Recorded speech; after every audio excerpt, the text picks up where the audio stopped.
Hello, fish world out there. This is the Helping Friendly podcast. We don't take a day off. It is Memorial Day. It's a holiday for many out in America. Travel has completely rebounded to pre pandemic levels, but we are still here holding down the fort, soaking in some fish, talking with people, sharing our thoughts, Staying sharing off our the roads. opinions, staying off the roads. I drove to the grocery store yesterday. Okay, I apologize. Everything was cleared out. It was crazy.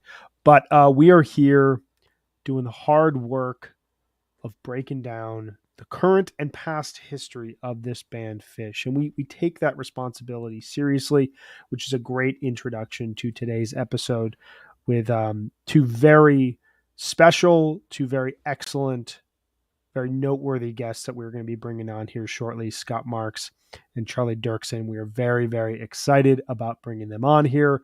We're going to be talking a bit about last night's show. However, we talked about set one during our set break recap episode special that we are doing on Sunday evenings throughout tour.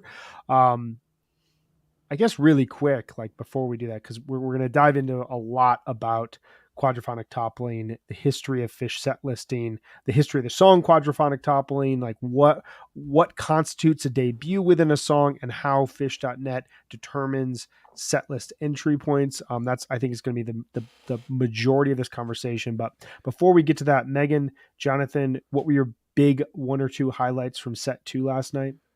The tweezer, that 40 some minutes between tweezer, Plasma, Wolfman's Brother is an amazing chunk of music that I will continue revisiting in the future. Yeah, agree. That tweezer is just an absolutely epic journey. It's spacey, psychedelic. It's just gorgeous. It's got all the things. And the ending is this like terrifying soundscape. It's landing in plasma. Perfect. And the Wolfmans was so good. They were feeling it. It was awesome. Also, a Great kind of concept. nice little reprise-ishness, a little bit of a reprise of the jam from Mike's song in Hood, Mm, which Yeah, it's a arguably good you could call. yeah, say that the great hood. jam in Mike's song is kind of like a Hood jam. You can go either way on that, but either way, you could hear the same kind of rhythm and maybe the same key. I don't know. I don't do that stuff. I thought the tweezer was the most dynamic jam that we've heard in 2022. And it was kind of like you go to a diner and you can get a sampler platter. You get like a few mozzarella sticks, some French fries, some chicken fingers, maybe some onion rings. And you're just like, I got a little bit of everything here. Shit, And I'm I, gonna have to go get some lunch, you guys. You got this exactly, covered? right. It's the best. And you got a couple of assortment of dips and stuff.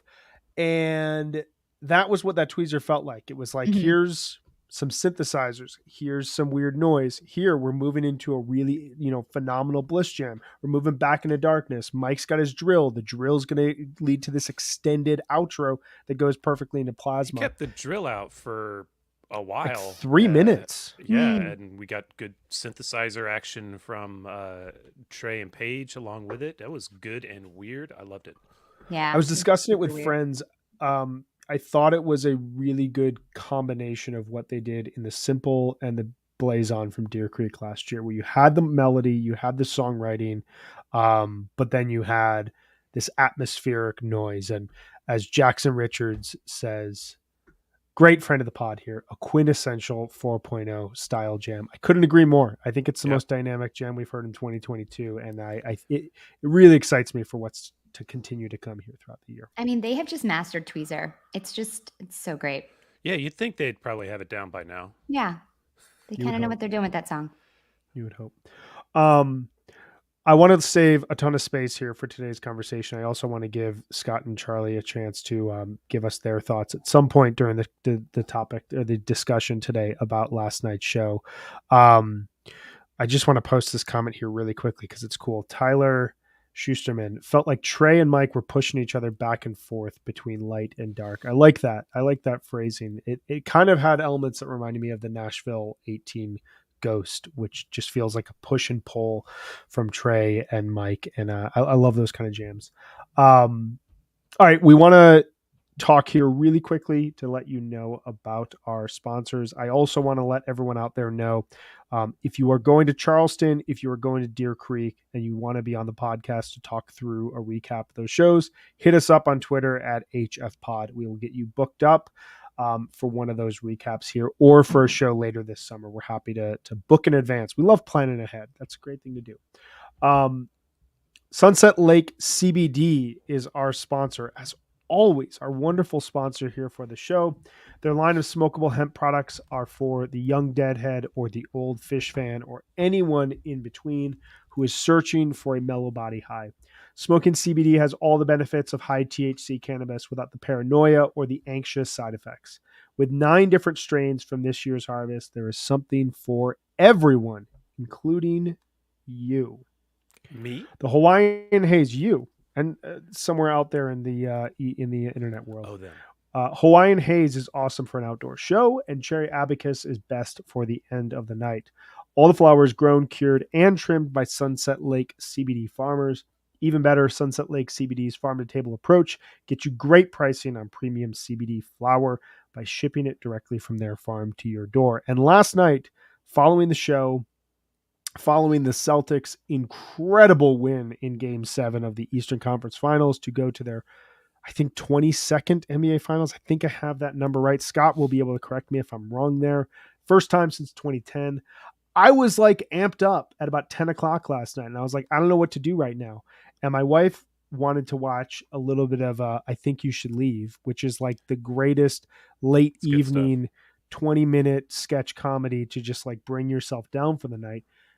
And I put a little bit of Cherry Abacus in the pipe, and we passed that back and forth, and we were relaxed. We were laughing at Tim Robinson's absurdity, and we were able to go to bed within like 30 minutes. It was absolutely perfect. So please check out Sunset Lake today at sunsetlakecbd.com. Use coupon code HFPod for 20% off all products. Sunset Lake CBD, farmer owned and Vermont grown. Should we bring our guests on? Yes. Yeah, let's do it. Let's do it. Scott and Charlie, welcome to the podcast, guys. How are you doing today? Doing great. Thank you so much for having us. Thank you so much for coming on. And I will echo what Les Addis says. Thank you all for your hard work. Thank you, guys. Scott and Charlie, I think without getting into specifics, you guys run the set listing show over at fish.net, and you guys do some incredible work documenting Fish. I honestly have no idea. I've been following the band for 20 plus years now, and I came of age when fish.net was really well curated and was this incredible resource to learn about fish on a day-to-day basis, and it's only gotten better in the years since. So thank you guys so much for what you do. It's our pleasure. There are also 2 other people on the team that are not here, Steve Pellini and Matt Burnham. So there are 4 of us that comprise of the Fish Setlist team, and obviously we have so many people helping out with submissions across Twitter and Fishnet and emails. So it's a much bigger group than just the 2 of us. Thank you, Steve and Matt, and thank you to everyone out there for entering your submissions. It's always fun to see something new get updated because someone's listening back to a fish show and it's like, I hear something that's not documented, and then calling that out. Yeah, that's got to be crazy some days, but it's great to see that product once that's been reviewed. I try not to submit anything that's too crazy. So I was thinking the best way to start this conversation, we are talking with Scott and Charlie about the discussion that's been raised within the larger fish community around whether or not fish played for the first part quadraphonic toppling on Friday night, and then what extended into have they actually played quadraphonic toppling at all, because for the last 22 years we all knew one debut version in quotes at Big Cypress. And did this actually happen? Did this not? What do we make of all this? So I wanted to kind of enter this conversation as a broad, how do you guys approach set list entry? And like, how do you guys approach what constitutes a song that's played that goes in the fish.net set list? So With fish.net, we are a separate entity from Live Fish and Fish from the Road. And we have rules that we use for our set list file, and we don't consult with Fish from the Road and Live Fish, and they don't consult with us. And so, naturally, we try and be on the same page with them as much as possible, because that is coming from Fish Inc. That being said, we have a rule where, and I don't know if it's a rule or if it's just for me, if it might just be common sense, and it's not to take pot shots at anybody else. It's just my reasoning on this. If you play a song, or excuse me, if you perform something and there's no music, then you're quoting lyrics. And so we could have, you could have somebody quoting lyrics from Story of the Ghost in a Weekapog. And that doesn't mean that Ghost is, sorry, quoting Ghost in Weekapog. And doesn't mean that Ghost was actually played. It just means that somebody quoted some lyrics. So with that being in mind, we did not put quadraphonic toppling. It's not in the setlist file from Friday night. You have some yodeling, and you have, and Charlie's very amused by this. You have the yodeling, and you have quadraphonic toppling being spoken. There's actual music on the Sicket or Psychic disc, however you want to pronounce it, that is not actually in the Alabama show. So that's why the party times from MSG are not in our setlist file. It's why Martian Monster from last year's Deer Creek is not in the setlist file, because those all have music that was not performed. So I can't tell you, I can't say, yes, those were played. They were performed in the sense that they were quoted and not actually played as they should be. So I can't justifiably put party time into a set list when there's no music there. They're quoting it in the middle of a Wolfman's or a light. And so that's why quadraphonic toppling is not in there. And I'm saying that fully aware that Fish from the Road tweeted quadraphonic toppling. Live Fish has quadraphonic toppling in their app and music. And also there was a video released the next day of Soul Planet, quadraphonic toppling Soul Planet. So we're not always going to be on the same page as what Fish from the Road or Live Fish do. It doesn't mean that one is right and one is wrong. It's just a matter of interpreting how something goes in. We also have a Weekapog Groove from last year's. I think we should also acknowledge the likelihood that the band themselves aren't really involved in making those decisions for what live videos are titled and what live, I don't know. They could be, they couldn't be. It's not something I've asked, and it's not something I feel I should get involved with, because that's up to them. That's fair. I think it's a fair assumption that they probably have better things to do with their time. Yeah, they conducted a full band meeting and discussed the issue of whether or not quadraphonic toppling should be separately charged. They had our mugshots up on the screen too. I'm sorry, I can't even. Well, they also sat and watched our podcast yesterday, and then they were like, "Was it there?" Yeah, they're all bent out of shape over this entire debacle. The tragedy that the Cypress set list has been, molested. I want to Cypress set list, Charlie. No, but before we go there, am I right? Correct me if I'm wrong, but the quadraphonic toppling that was in the MSG Axilla, that was not tweeted from the road. That was not tracked by Live Fish, correct? That was not tracked. Also, yeah, that was not. It's all contained within an Axilla 2 jam. But there's yodeling and there's quadraphonic toppling quotes in that Axilla, and it's not in Live Fish.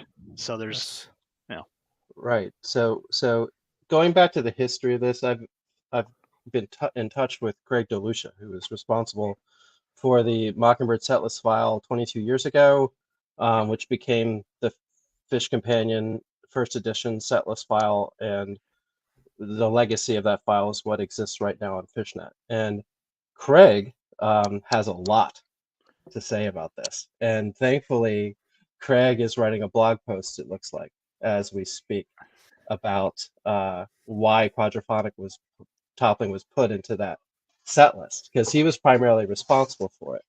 And I've kind of been going down memory lane with him because I completely forgotten most of this. But the Psychic Disc was apparently soft released in summer of '99, meaning it was released via the band's website for mail order.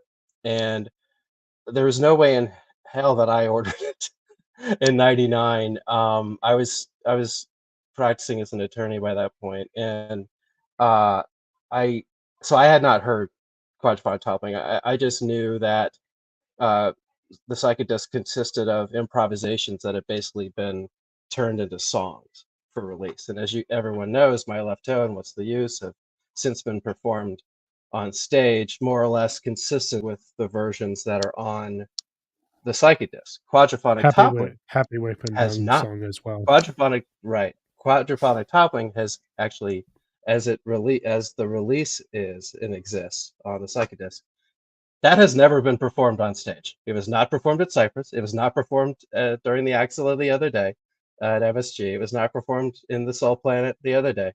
That version of quadrophonic toppling has a number of musical elements, absolutely none of which have been performed on stage. And then the phrase quadrophonic toppling, the sample that's repeated on the Psychic Disc version of quadrophonic toppling, that's not even the exact same sample that Mike replayed during Cypress. If you listen to them in an A/B comparison, they're different. And Craig actually told me in a text message that he's basically certain that he saw Mike step off mic during that jam, record something on his Nokia cell phone or audio recorder, whatever it was, and then go back to the vocal mic and start replaying it, the quadrophonic toppling, on stage during the beautiful, at that point, it was a very beautiful melodic interplay between Trey and Page. And so from Craig's point of view, that in effect a performance art piece, if you will. That's in effect what it was. That's quadrophonic toppling's debut. And as of that point in Phish history, we had, there were precedents for Phish performing their songs on stage with different music. We had Slow versus Fast Llama. We had the Providence '98 Cavern, which was a slow, funky style. And I think Cavern was played even in a partly bluegrass style at some point in '92. And obviously Kung is like a Heart. spoken word poem that can sometimes be over different improvisation. Guy Forget, I mean, good Lord. So from Craig's point of view, it seemed appropriate to give that a name, right? It was basically this sort of really cool, beautiful moment at Cypress with some really neat improv by Trey and Page, and the repeated quadrophonic sample from Mike. And that's why quadrophonic toppling made it into the set list. I don't think, it looks like Craig also, we had no idea what the Psychic Disc version of quadrophonic toppling sounded like at that time. So it's not like we were listening to the Psychic Disc version being like, oh, there's like no resemblance between the Psychic Disc version and what happened at Cypress, aside from the repetition of the words quadrophonic toppling. And so, what is the song? You tell me. What is this? Because what's really funny about this is that it's entirely plausible that the band could perform quadrophonic toppling with Phish on vacuum, with Page repeating the words quadrophonic toppling, while while Trey and Mike bounce on trampolines like they do during Yam, and then jump off the trampolines and do the Gula Papyrus dance, right? And then Is that a performance of quadrophonic toppling? Why not? Why is that not a performance of quadrophonic toppling? This is the problem with this. It's like it's an entirely fan-driven event. The naming of quadrophonic toppling to that performance that occurred during the digital delay loop jam out of Sand Before Slave at Cypress. So it's this. Well, and I think to add to it, there was crazy situation, and it is hilarious. this this gets back to something Scott was saying, the differences between how fish.net is posting and the rules that you guys have versus what may be coming from the band. And we don't want to just to point it out, Ryan Harrell here points out the quadraphonic toppling was broken out as a separate track from Sand on the Bonnaroo 360 bonus disc, which I believe came out after the 2009 show.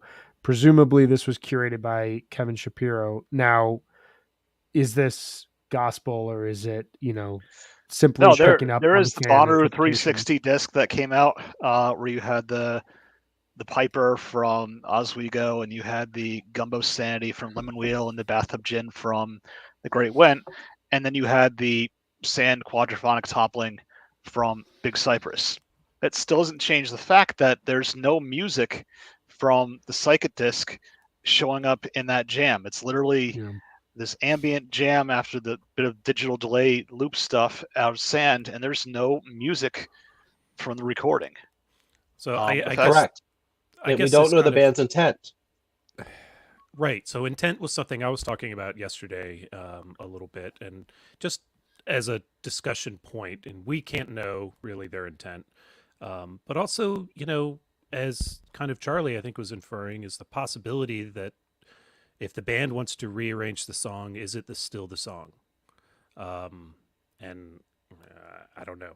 Rules are good. Rules are good to have, and I'm not here to convince you to change anything, Scott. So no, and Riff completely got changed from the early '90s to what it is now. So it's not like just because something's composed is going to stay that way forever. And it's why you had something that was in the set list from over 20 years ago that isn't now, and it might show up again at some point. The set list file is constantly evolving, and it's not set in stone.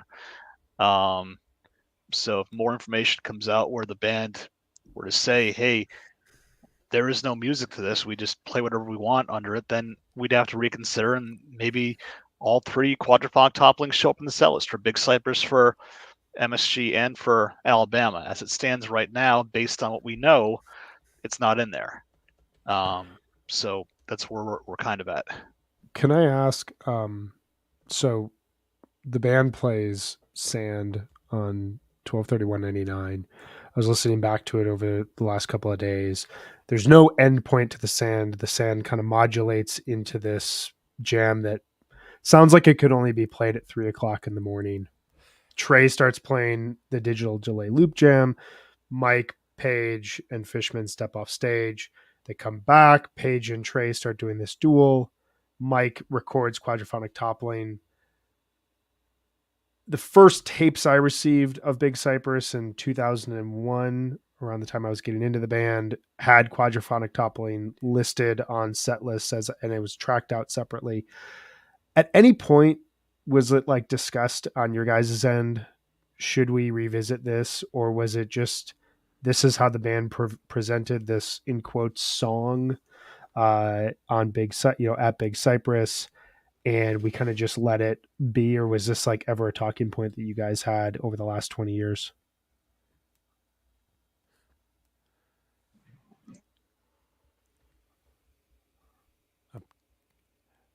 My impression is that it wasn't. Charlie, did you guys, had this even come up before? We may have lost. Scott, are you able to hear us? Scott, you are muted. I am muted. So Charlie can't hear. I can't speak. Okay. What a team we're making for Fishnet. What was the question one more time? I think was there any point? The short version of the question was: had this come up at any point in the past? Has anybody considered this song, in its existence in set lists in the past until before this nonsense this past week? Well, yeah, quadraphonic toppling had been in the set list file for 22 years, 23 years. But it hadn't been discussed whether it should be. No, I think it was just something that was there, and then it was kind of, off the radar because there had been no teasers or quotes or anything of it until really Alabama. When the MSG show happened, I missed it at the time, and somebody pointed out later on, go listen to the Axilla. There's a quadraphonic toppling quote, and sure enough, there it was. So I was like, all right, I'm gonna go add this into the set list. And so now it's Axilla Part 2 with quadraphonic toppling showing up in the set list file as a note. It's not actually in the set list. I think that's pretty and rational for that. Right. Yeah, that and makes so a lot of sense to me. with the Axilla 2, and then you go to Soul Planet, there's no real difference between what happened in Axilla 2 and what happened in Soul Planet. The yodeling is now a little more pronounced from Trey, but somebody in the band, I think it was Mike for Axilla 2, and it's Trey for Soul Planet's doing it. And so you've gone from one show where it's not listed to one show where it is listed. It's a little bit different though, in that it seems a lot more intentional in the Alabama version. Like at MSG, I think there's one quote. It's pretty quick. Yeah, it's like 15 seconds. Yeah, but, it's like, but in this Alabama one, it seemed a lot more intentional. Right. Well, yeah, Trey's laughing during it too. I mean, that's the thing. It's clearly intentional in the sense of. Also, I don't know if you guys. I just went dark for a while there. I haven't heard anything since I basically last spoke until a minute ago, and so I don't know what I've missed. Yeah, unfortunately, I went. My mic went dead, and my audio went dead. But this whole thing makes me wonder with Mike saying quadraphonic toppling in the Axilla, if they're planning to release Cypress. You just got ahead of my next question. Yeah, because this is actually very fascinating to me that Mike suddenly out of the blue said quadraphonic toppling during the Axilla at MSG. And I couldn't believe I just don't think it's a coincidence. I think because the whole thing is a joke, right? I mean, that's the thing. They quadraphonic toppling, the name is probably some kind of inside band joke. And they just gave Yeah, and so us putting quadraphonic toppling formally into the set list of Cypress between Sand and Slave, when really the only quadraphonic toppling part of that long 20-minute improvisation out of Sand was Mike's repeating the quadraphonic toppling phrase for about almost 2 minutes, right? Yep. That's the only thing that is in common with the Psychic Disc version. And so for us to give it a formal placement like that in the set list, I mean that must be hilarious to them. Like, what the hell? Like, so that's the thing. Like, so when they were probably told like, oh, Fishnet has you guys playing quadraphonic toppling, during that, they're probably like, what? Because Mike played the sample. I mean, so anyway, that's what the song is. Well, that's what I mean. Is it a piece of performance art now, right? Like, and that's why Trey was laughing perhaps during it. Maybe whatever the hell they're doing whenever they repeat the phrase quadraphonic toppling for more than a few measures, maybe that's quadraphonic toppling. Maybe that's we don't know. So here's we don't know. Speculative question, and you can decline to answer this, but I'm posing this to both of you guys and actually to everybody. If it's in their minds because they're looking at the tapes, because they're finally going to release the big Cypress box set, even though they should be doing the Great Went this year. If it tracks out a quadraphonic toppling performance, will we have another discussion, or will you guys have another discussion and consider putting it back in the list? It goes right back in the set list. Are you kidding? Okay. I'd kill myself. Yeah, I mean, are you kidding me? Look, it's been in the set list for 22 goddamn years. That's the thing. It's like one of the old set list team members joked about. My wife's telling me to stop yelling. One of our old set list team members from 20 years ago joked that it's like changing the Constitution. Like changing the Cypress set list. It's like changing the Constitution. Sacrilegious. And removing, quadraphonic toppling from it is like is an affront to Fish history. So good. Well, it's interesting because it gets to the core of something you said earlier. My initial interpretation is, as this discussion kind of exploded on Saturday online, was, well, quadraphonic toppling is just the same as Catapult and Kong. Catapult was recorded musically, and every time Catapult has been played since then, it's a different interpretation of lyrics over different music. And then I went back and listened to Psychic Disc, and it's really fascinating. You and I were talking about this, Charlie. It's not a difficult. It doesn't sound like it's difficult to play. We're not talking about like samples layered on top of samples. It's 90 seconds of Or a bass Leprechaun. groove Yeah. or Leprechaun. It's 90 seconds of a like deep space groove that's led by the bass, whoever is on bass, if it's Fish at the time, if it's Mike at the time. It's very easily something the band could listen to at set break and come out, play a jam, and find themselves into quadraphonic toppling, which would then screw with all of this. And at that But it point in doesn't time, I sound was as like, much fun for them. That doesn't sound as much fun for them. well, What, The playing one or could- screwing with us?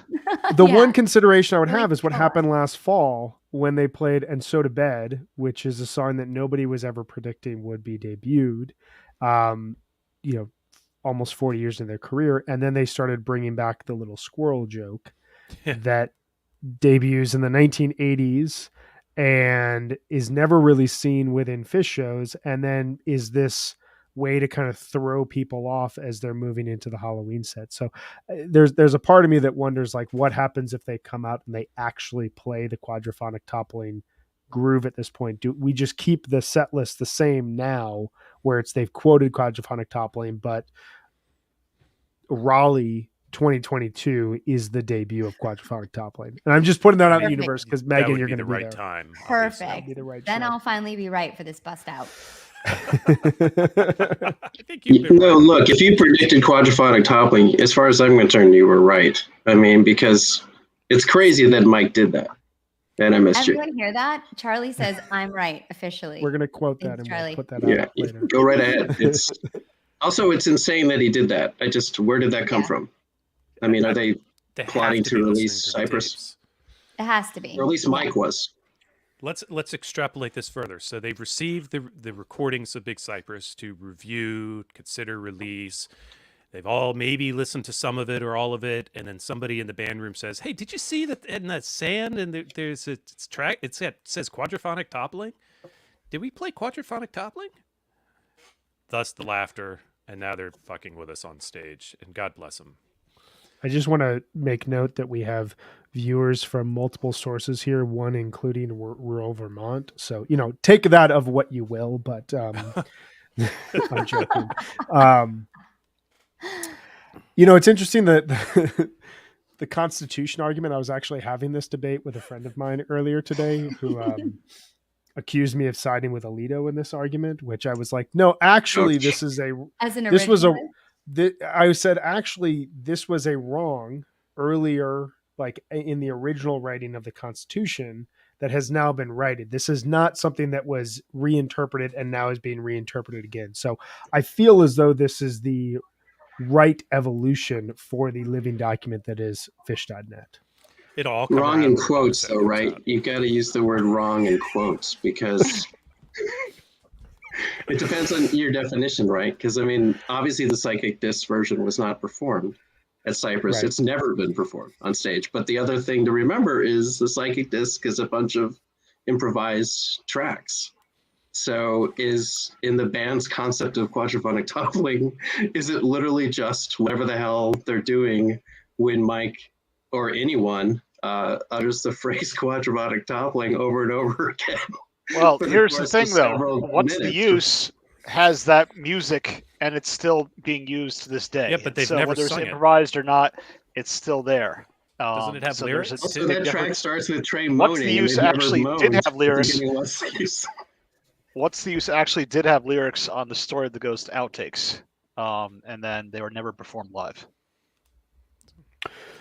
Yeah, it's again. Happy My to Left Toe defer as to the well. rules This is and a what's, lyricless song that was performed as though it was a composition, even though it came out of a jam. Happy Whippendung song as well. As far as I'm aware, the version that was played on 7/24/99 is the same version that was played on the album. Is that right? I think we just need Yeah. the band to play Insects or Albert to really determine if this is like Just they need to just play Sick at proper version of Fish Base. proper versions of this of Fish Base. Um, The Sicket set. The Sicket set. That'd be great. Or the Psychic we, set, we've if you prefer. we've now reached the point That where would the be chat is just filled with people yelling that the band should release Big Cypress, which I think we're all in agreement there. So that's And that probably we a should good stop saying time. quadraphonic toppling. They're It's also a hard saying thing to that. say over and over and over again. Scott, Charlie, do you have any additional thoughts about this deep-seated controversy? I mean, anything else you guys want to say with regards to this before we turn to the Mockingbird conversation? I'm There not was no entirely party sure. time. No, the whole thing is hilarious. I think you have to have a sense of humor, and I think a lot of people sometimes take this stuff way too seriously. And Scott and I, we take it seriously to a point, right? We want to be consistent. We want to be reliable. We want everyone to be happy all the time with how set list notation is done, because we're doing it as a labor of love for the community. So it matters to us in that sense. But remember, the band, they have transcendent senses of humor, and they have songs that aren't really songs in a traditional sense of songs. Is Kung a song? I mean, also is quadraphonic toppling a song? I mean, it arguably is a piece of performance art if you determine that what happened at Cyprus is a performance of quadraphonic toppling, right? So it's not. So what we're doing is sometimes problematic and difficult. But going back to what Scott initially said, we do try to have some rules and some guidelines. And one is like a song is not performed if it's sole lyric or it's only lyrics or part of them are simply quoted, verbally spoken, like Party Time was in that Wolfman's Brother. That Party Time is an actual song by Fish, which has a nice, really good drum intro and a whole, verses and chorus and so on. And that was not performed in Wolfman's Brother at MSG. And so when that whole debate arose, it was actually very disappointing because it's like it was obviously literally not a performance of Party Time. And so for us to put that in the set list, Wolfman's Party Time, Wolfman's, would have been misleading. It would have been wrong. It would have literally been wrong. So again, that's why we do to a point take this stuff seriously. It's because it is important, I think, to note, if only for archival purposes, what was actually performed by Fish in a set list, as opposed to what was merely quoted or briefly teased or even briefly jammed on for a minute or two. Because even that gets a different notation in the set list file than if it's fully performed. And then there becomes a debate, well, was Party Time jammed on in that Wolfman's Brother? It's like, well, no, it was the lyric Party Time, over different music, repeated. But it wasn't the Party Time music. It wasn't a Party Time jam in that sense. So I'm just pulling up because I want to be clear about this, because 2 years prior, the New Year's Eve 2016, right? No, I'm just confirming something. Yeah, okay. You guys don't have light. You have light contained Party Time quotes on 12/30/16 as well. I agree with both of those. Light those and Wolfman's Brother from MSG both had those controversies. Right, where you have this element of a song that can be interpreted as a groove, but the elements of the song are not there. So the song itself was not played because it's as if they segued into the song and then didn't fully play the song while remaining in you had the Party Time quotes in real time, so they were with the right rhythm of the song, but there's no song. It's just the lyrics sung in time to what would have been the song if there was actually a song played, but it's over another jam. So it's just they're quoting the lyrics. Before we move on, there was a question I wanted to address earlier that I thought was really good from listener Kevin Hogan. Have you guys considered, or why don't you have a mashup designation for stuff like the Runaway Groove from Arkansas 2021 or the MSG Party Time? Sounds like work to me. So with a mashup, I think of what Umphreys McGee does with their Halloween stuff or the Zonky album, where you'll have songs that are weaving in and out of each other play at the same time, like Come As Your Kids, where it's Come As You Are, Kids by MGMT. And so they're played together. And I mean, the Runaway Groove, if you will, Kevin's referring to from Arkansas last year, where Fish has that the Runaway Jim contains elements of Weekapaug groove. And if you listen to that Runaway Jim, it's like about a minute and a half of Runaway Jim. and then it's a full-fledged Weekapog. There's nothing at all regarding Runaway Jim at that point, and that goes on for like a minute and a half, and you have Weekapog music, you have Weekapog lyrics, that goes back to Runaway Jim. So you've gone beyond elements of that, and I don't think it's a mashup either. Mashup to me is they're played at the same time. You have something where it's song A, song B, song A. That's not a mashup. That's literally going from one song to the next back into the first. So I don't think I would consider that a mashup. Yeah, there's almost a rehearsed element to a mashup to me that's different from what Fish does, which is they kind of end up thematically in a song. I would almost say like The Sunshine of Your Feeling. That's a very clear mashup, but that was also an intentional, we're going to put these two songs together. We're not playing Sunshine of Your Love and then happen to fall into More Than a Feeling. Correct. Yeah. And of course that has its own name, so we don't really need the designation there. Right. That's a good point. And that's probably what we do for those, right, Scott? I mean, for clear mashups like that, we'd probably give them a unique name in the setlist file, because remember, it's a database too. So, like, hilariously, if you go to the Quadraphonic Toppling Song History, there's no debut date right now. It says 00/00/00, because I just took a look at it earlier today, which is hilarious. No, Sunshine of Your Feeling is the only mashup, if you will, that Fish has done, to my knowledge. So it's kind of there's one example and that's it. So if they were to do that again, we'd have to look into how that was being handled. And again, as I said before, the setlist file is not concrete. It's not set in stone, and things can be adjusted based on taking a look at it from again, or more information is available. There are certain things though where we try and stick with one rule where there's quotes and no music. So at least we're consistent on that point. People might not agree with us. Some people definitely don't agree with us, but we try and at least be fair in how we put the set list together. Makes a lot of sense. Also, gotta use have of jam standards to operate. The use of jam in set lists. We try to be consistent with, because obviously Fish is an improvisational band, and if we put tweezer, jam, tweezer in every set list or similar, it would be ridiculous, right? But there are times when Fish opens up sets with improvisation. So that would be like a jam to start the set, right? And so there are, but then there's correct me if I'm wrong, Scott, but the only instance where we deliberately use jam improperly, or rather omit it, is the Fuck Your Face set. Because technically Farmhouse is performed and it ends, and then there's a jam. And it fades. That's a great jam after Farmhouse, but Farmhouse isn't an improvisational song. And so technically it should be, under our rules, Farmhouse jam. But if you did that, it would be fuck your FJAC. Well, and the thank you set I'm from serious, this is totally what we did. Yeah. No, the thank you encore from 9/6/15, where there are more pieces of Harpua that should really be in the set list, but if you add like 2 or 3 Harpuas, it kind of ruins the whole thank you part of the set list. So well, and to that point, right then and there, we were like, all right, this is stupid. We're not we're not right. Yes, there are exceptions. Well, and to that point, you can hear Trey in the narration to the first Harpua say, if you're writing down the set list, this is the only time we play Harpua, or something to that extent. Only counts once.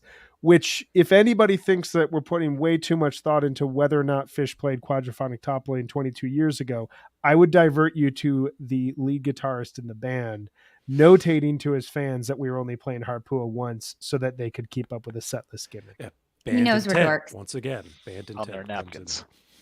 On your napkins. Also, hilariously, it would be really funny if on the list of songs that Trey wrote out to be performed on this tour, which they do routinely, if only for Chris, if only for benefit of Chris, that he's got Quadraphonic Toppling written up. That's the way we'll know. I'm sorry, I just can't even. Yeah, so that would be hilarious. All right, so now we're going to put a bounty out on a photo of those sheets that they lay at Trey's feet every night. There was Please. that list for 4/20/22 that was on Kuroda's equipment that circulate online, and then I think the next night there was like a piece of paper that said "really." So kind of were aware of what happened and just made sure not to do that the second night. It's so I funny. love That's that they good. pay attention to our bullshit sometimes. It's Um, it's why we do this. Really quickly before we talk Mockingbird, we are in the business right now of correcting past wrongs, and one that is appearing in the chat that I need to correct. Yes. Ben, or no, not Ben. Oh yeah, Benji Despair said, I forgot who called out the jammed out Sigma. Les Addis, I don't want to call you out right now, but you did say that RJ called the jammed out Sigma Oasis. That was Jonathan. We want to give Unbelievable. Jonathan credit here. At least one of us needs credit for predicting got something something correct that's right. happened on tour at this point in time. I've got nothing right. I never get anything right. I'm just purely reactionary to this band. I've never predicted anything that they've ever done correctly. Not only did you call it, Jonathan, you also said maybe they'll open with a 25-minute Sigma Oasis. This is a good And the Something point. next like that. day. I was being very Just saying. facetious. Megan, I Okay. really appreciate that you listen back to our podcast for the Benji. notes. This is very helpful. No, The we've got it archivist down, of too. the archivists. Scott and Charlie, we wanted to talk with you guys about, just to give you guys an opportunity to promote the Mockingbird Foundation and the 20-minute jam contribution. Can you guys shed a little bit of light on what you're doing there and where listeners here can donate money as required by the band's playing? So there's a Karma Pledge drive that Steve Bellini started last year, where you could make a pledge at the start of the summer tour. And for example, $20 for each 20-minute jam, or if they played a song that hadn't been played in 500 shows, you would donate money, and we ended up raising $20,000 last summer. Right on. And That's awesome. so it's on my timeline for BizArchive. I posted last night after the tweezer. I retweeted Steve's tweet that I was gladly donating $20 to Mockingbird. For those that are not aware, the Mockingbird Foundation is a nonprofit that raises money for music education for kids, and the money that you donate to us is going out to grants for equipment and education for kids. Music education, the arts is one of the first thing that's cut out of budgets for schools, and so anything you contribute is greatly appreciated, whether it's $20 or $5 per jam or whatever you want, or if you spread the word about Mockingbird, everything is greatly appreciated by all of us, and obviously the kids too. There is info in the chat for anybody who is online with us right now. We'll make sure to get it retweeted out from the Osiris over on the HFPod social media as well, because great cause. Big fan of Mockingbird. I've been a contributor for a while, and annually as best I can. And this is a really cool. I love the 20-minute jam pledge thing. They really took it to you guys last summer, but they're kind of slow rolling with their 20-minute jams. They've had 2 and 3 shows, so that's a good start. Well, depending on who you ask on Friday.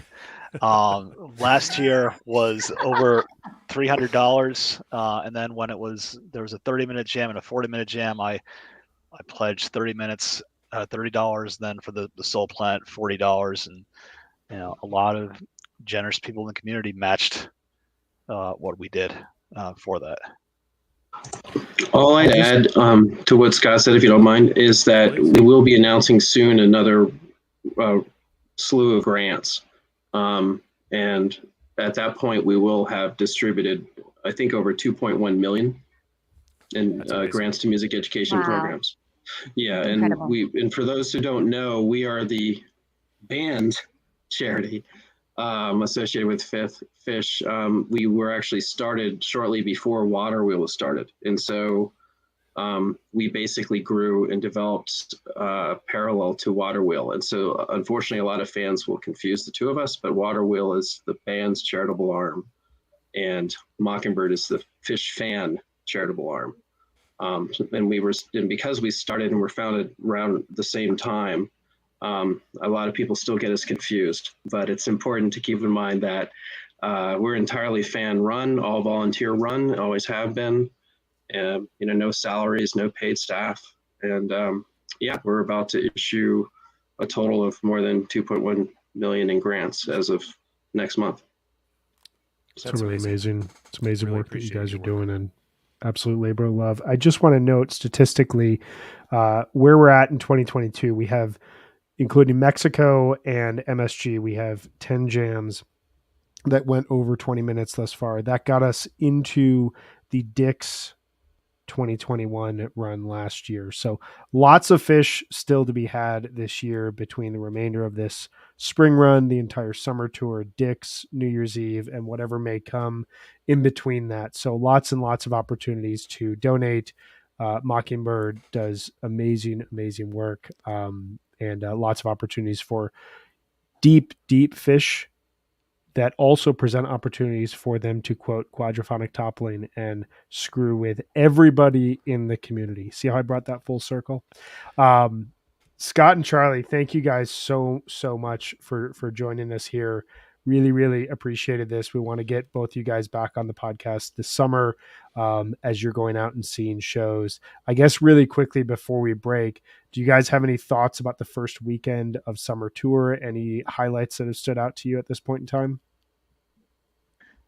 I feel that these shows were, especially that second set of Friday, could have been in the middle of a tour, and Yeah. as opposed to like a tour opener. And mind you, you had MSG a month ago, so it's not like they hadn't played in 5 months. I mean, you can look at the Japan shows from 2000 where they had done the Radio City stuff, but they came out in full force in Alabama, and so I think it bodes well for Charleston. It bodes well for Deer Creek. My highlights were the Sigma Oasis, which kind of had its really coming out party for jamming at Dick's last year, that Sunday night, and now they jammed it to where it was the longest song of the show, which I'm sure when Sigma Oasis started, nobody really thought that was going to happen, that it was going to end up being the longest song out of the entire night. Right. But the jam was really good, and I liked a lot of the second set from last night with or Saturday rather, with the Mr. Completely and the Walk Away, and the Golden Age was also really good. And last night the Tweezer stands out. I mean, and for me, because I'm a complete nerd, in case anyone wasn't aware, the character Zero to start out the show was only the second time in band history where it passed 10 minutes. Right. Second So you have a longest song ever. that's been going on since 1996, 96, from the Billy Breathes days. And it stayed more or less tied into the jam. So it was type 1, but they at least took it out for a while. And then I look at what they did at Madison Square Garden, where you had the character Zero, Tweezer character Zero, and now they're starting to play around the song for the first time in 25 years. And so I'd love to see them turning it into like a jam vehicle. It certainly has its potential from Hartford 97. So there's a little bit of fear of missing out of not being at these next 5 shows. I have a bunch of shows that I'm hitting Same. later this summer, so I'm happy for that. But I'm kind of just sitting here on the sidelines, putting this list into .net for the next week, and happy for people that are there, but kind of missing out on the experience. Yeah, well, Absolutely. we nerds are also sitting at home and geeking out over the very similar things. We talked a good bit about that Zero last night at Set Break, and yeah, it's so cool that they just picked that one to start stretching. Yeah, Charlie, open. Charlie, any thoughts? what were your thoughts? Just quickly, because Scott obviously had a lot to say. I'm still listening to everything, re-listening to it as well for jam chart purposes, because that's one of my other duties. And the free the other night Yeah. really Yes. caught my attention, because I listen to things while running in the morning, so I'll re-listen to the prior night show while running in the morning. And the free actually made me stop and just start rocking out, because it's so good. Yeah, But it's short, know. but it's got a lot going on in that. yeah, it actually caught my attention. But I haven't heard a note from last night yet. Obviously, the word on the street is the tweezer's worth a damn. But I as you might imagine, I get a lot of comments too sometimes from vets about whether something's at all even worth listening to again, which helps inform my opinions for jam jar purposes. But yeah, so I mean, obviously the shows have been really good on average, but then Fish has been playing really well on average for all of 4.0. I mean, they really have. I mean, I think this is just a remarkable time to be a fan.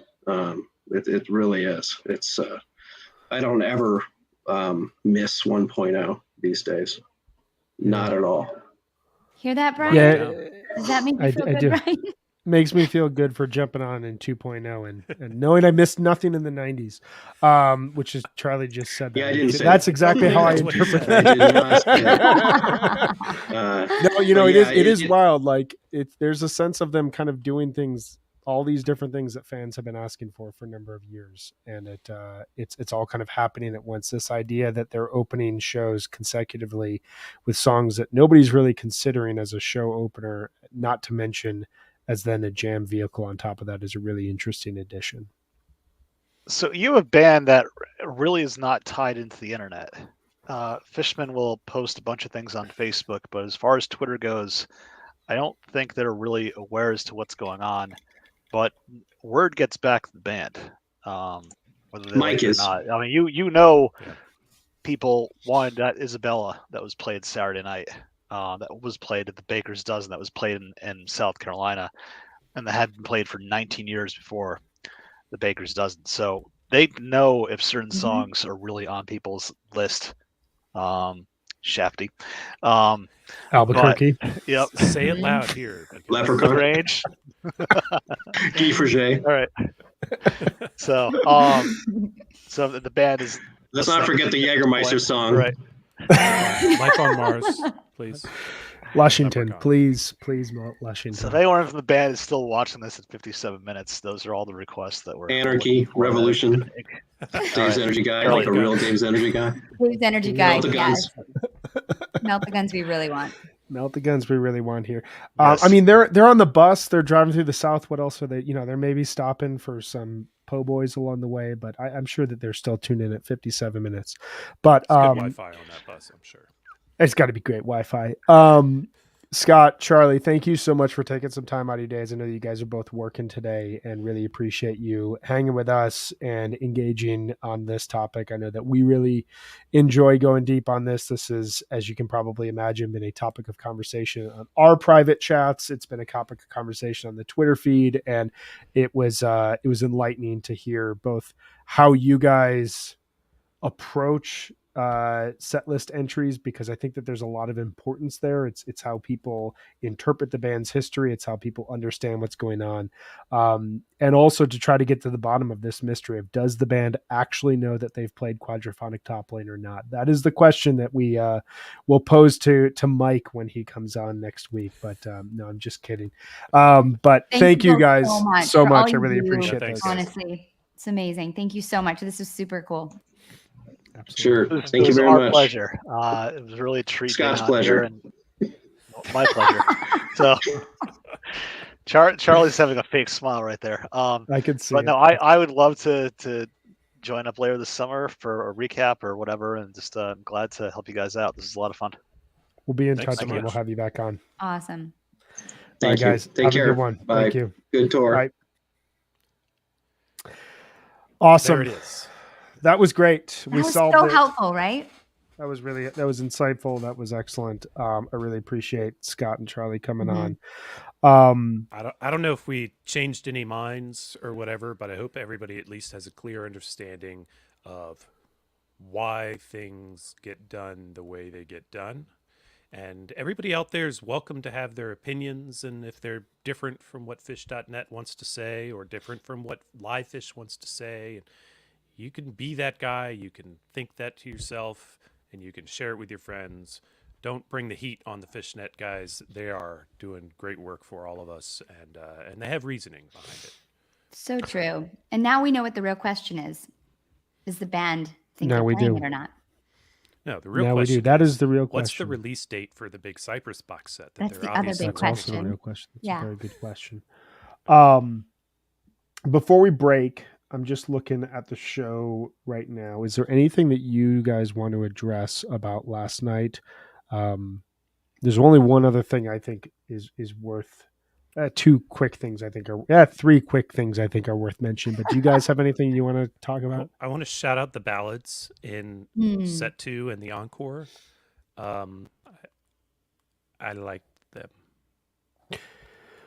That was one of the things I wanted to address. Miss You is one of my favorite new Fish songs. And I say Mhm. new, it's 6 years old at this point in time. But I want to get serious for like a quick moment. So if you'll allow me that. Okay.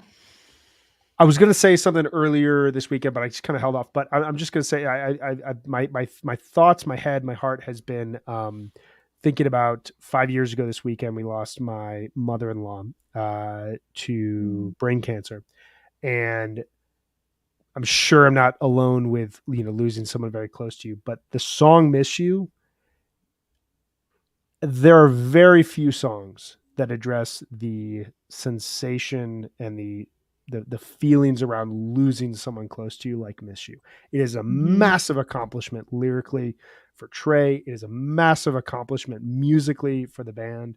Like the way that they describe the feelings of feeling someone in your life who is no longer in your life is just incredible. And we were watching it last night, my wife and I were. Both of us were like, feeling the vibes in the air of her mom. And I just think it's such a massive accomplishment. Every time I hear that song, there's obviously the version with Bob Weir that Ugh. you just kind of lose it because you just feel like he's singing directly at who. But man, I was listening back to it this morning, and I didn't hear it last night as they were playing it. I don't know if it was like just differences in the recording of the stream versus the live Fish version, but Paige's grand piano comes out Yes. so clear in a That's way what that I I've was never thinking heard of. in other versions. It just blew me away. I agree. I was walking the dog and actually stopped and was like, "Is Paige always this amazing in this song?" It came through so strong last night. It's a beautiful song. I forgot they played it on New Year's. Oh It yeah. just really just captures grief, Yeah. captures kind of even the mundane elements of grief. I Yes. say Yes. mundane Yeah. elements because grief is it it becomes commonplace in your life when you experience it. It's around just little like other what might be unremarkable Totally. things cause it to bubble up, and it's that they've done a beautiful job with that song on that. Yeah, it's so earnest and just musically beautiful, but also just lyrically incredible. Yeah, I loved hearing that at that point in time. The other 2 points I just wanted to say, the Wolfman's Brother, I don't think it's going to get the attention that it probably deserves, but really incredible placement for it. It caps off this like 40-minute segment that Jonathan was Great talking jam. about, Tweezer, Plasma, Wolfman's, and it goes weird enough. Like it gets weird enough, and then they figure a way back into it.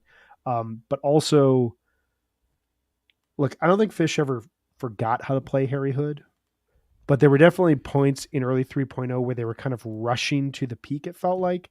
Last night caps off a string of versions that I want to say all go back all through last year, where they have figured out a way to just dedicate 2 to 3 minutes of patience to setting the foundation of that build up chorus, and it just adds so much more to the song. And I loved it. I was super into that Harry Hood last night. Yeah, Beautifully great played. hood. It's a great hood. I mean, it's Mhm. not a type 2 20-minute exploratory hood, but it is just a beautifully played performance. And again, that tie back to the Mike's jam is it's glaring to me, even though it's not quite the same thing. But I hear it. There's a link. There's a And that link Wolfman, there. they were like definitely feeling it. Like Trey's Yeah. like singing it a little bit. He's like coming down on me. I mean, they are like in the pocket for that song. And that jam is like funky and trippy. Loved it. Also, beautiful landings Mhm. in the songs. We've talked about this back in, I don't know, was it MSG or whenever we've talked about this a bunch recently, where the band wants to finish songs, and sometimes since 3.0 began, that has not always worked well. Did I say that diplomatically enough? You did. Absolutely. But it's fucking working well right Mhm. now. It did last night, so sweet, love it. Yeah, and Plasma, like I mentioned this earlier, but it's really the perfect vibe for in between those two songs and jams. It's really well placed. I also think that song's awesome. It's a It's a great good tune. song. It's a groove. It's a groove. Mhm. I think that about does it. We've wrapped up the first weekend of Fish Spring 2022, Summer 22, whatever you want to call it. I'm calling it Spring Tour. All right, fuck it. I'm calling it Spring Tour. It's spring tour, Um, bro. I mean, It's Spring Tour. yeah. I'm wearing a long sleeve shirt here, man. It's still chilly in Colorado. It's fucking hot here. Yeah, I feels bet. like this is this time of year that feels like Portland, Oregon, and Denver, and it's about to get very dry and dusty and hot for 6 months. But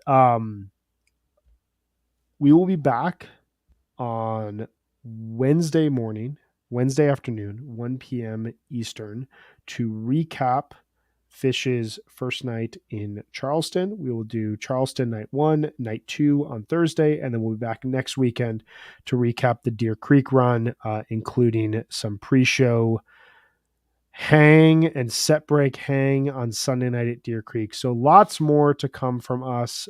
Thank you everyone for tuning in. Thank you everyone for your great questions and your comments. And thank you to Scott and Charlie for hanging with us and diving deep into the mystery that is quadraphonic toppling, or depending on what version you're listening to, quadraphonic toppling. Thank you all. This was fun. This was really fun. Meg, Jonathan, have a great rest of your Memorial Day. You too. Thanks, guys. Good chatting, guys. Talk soon, everyone.